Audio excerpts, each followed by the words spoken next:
Okay, welcome to an attempt to do this CAD-CAM design for a maxillary cast partial denture.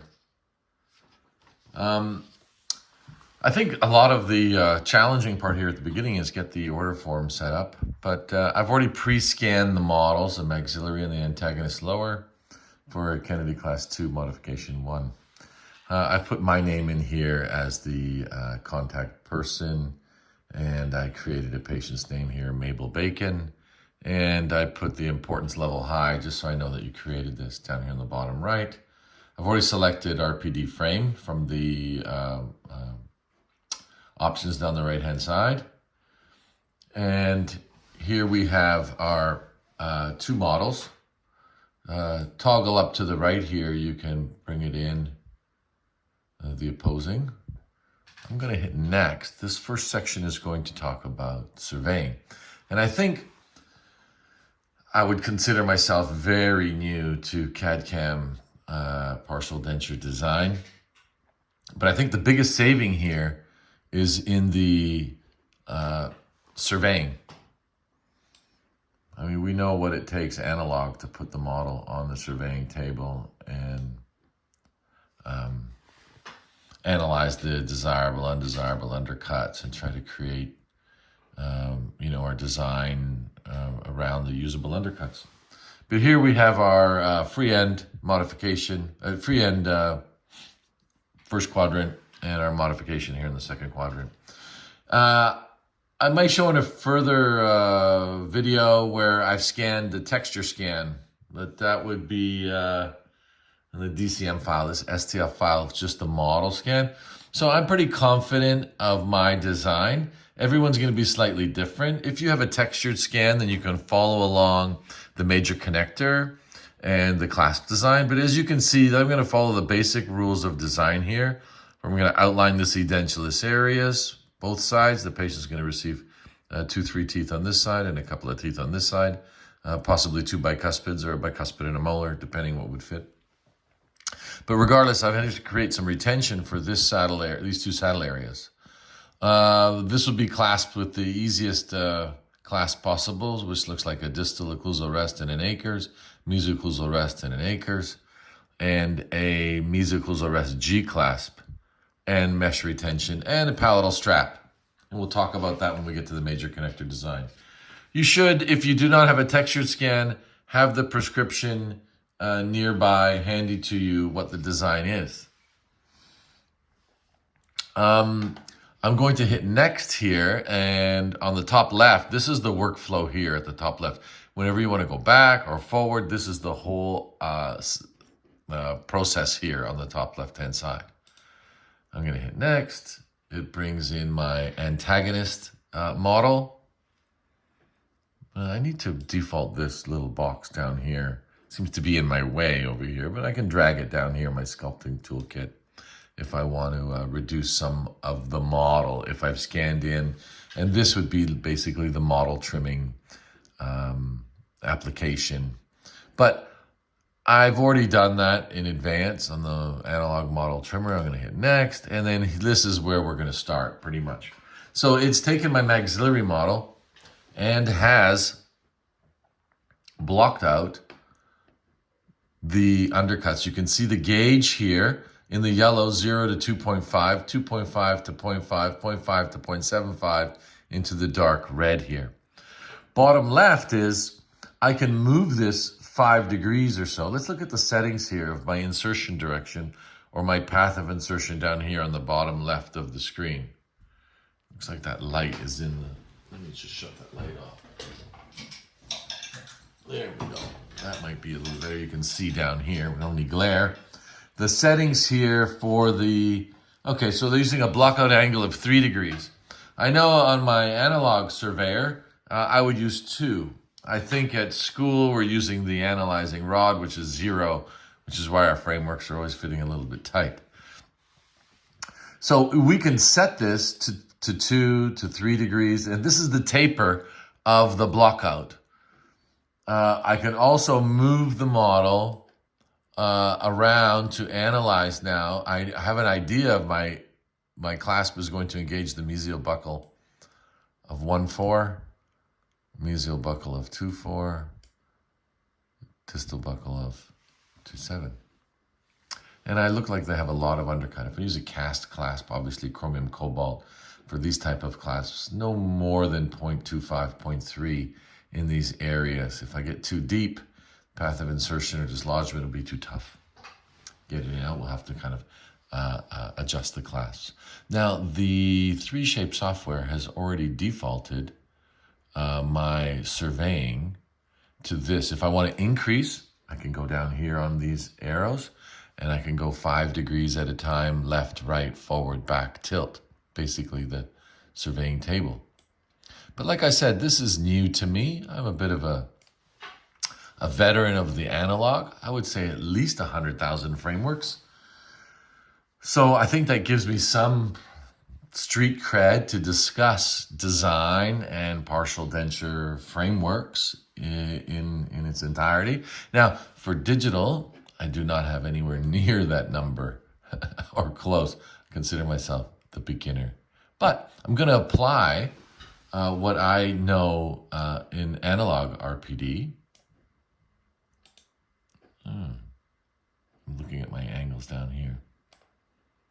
And I'm going to apply that to my digital. So there we have our undercuts. It's already given me the optimum path of insertion. I did not change it. And again, this is just a video exercise. You could change it and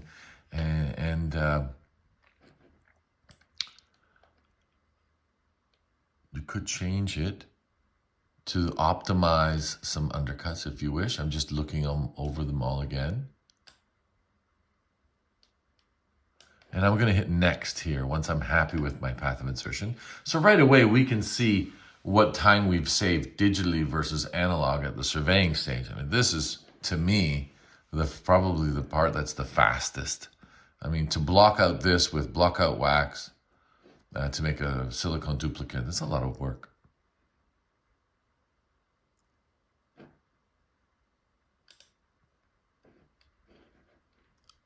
So I've clicked on my either next or wax trimming. You can see down here on the bottom on the left pane where I did the blockout. I did the wax trimming. On the top right, we have our blockout wax cup. I can look underneath that wax to see the blockout, or I can move this to the right and completely block out now with blockout wax all the undercuts, completely all the undercuts. Right mouse click to hold the model to move.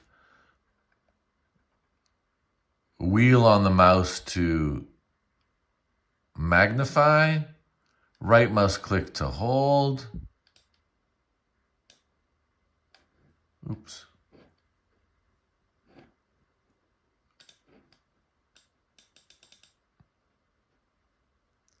Now, I'm going to take my wax knife settings here, and then you can have some presets 1 through 7.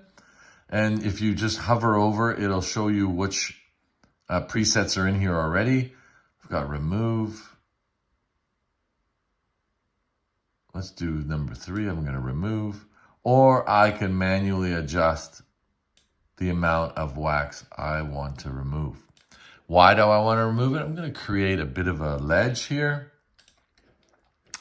And I'm going to hover over with my, you can see the blue circle here and the mesial buckle of 1-4. And let's zoom in a little bit. We can see closer. And I'm going to remove some of the wax till I expose the terminal end of my retentive arm, which will be just slightly touching the orange. And I'm holding down the left mouse click to remove this wax. So basically, this is my wax spatula number 7 or carver, whichever you use. And I'm going to create a ledge here. We also got some settings down here to add wax. And we can use this green one here to smooth if we don't want a ledge. So I'll just use the green one down here at the bottom, and you can see what it's doing. I'm just smoothing out the wax. I can use the negative to take away wax.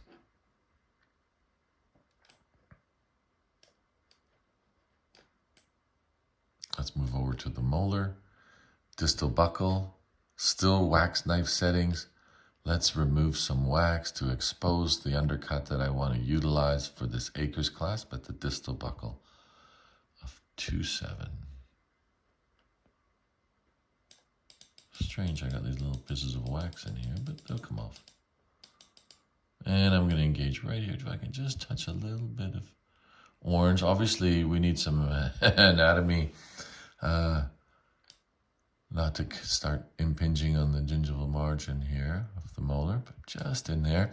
And your choice as the dental technician, 1/3, half, the flexibility of this wire, but definitely not around the shoulder of the clasp in the undercut. It's not going to insert or dislodge if it does insert.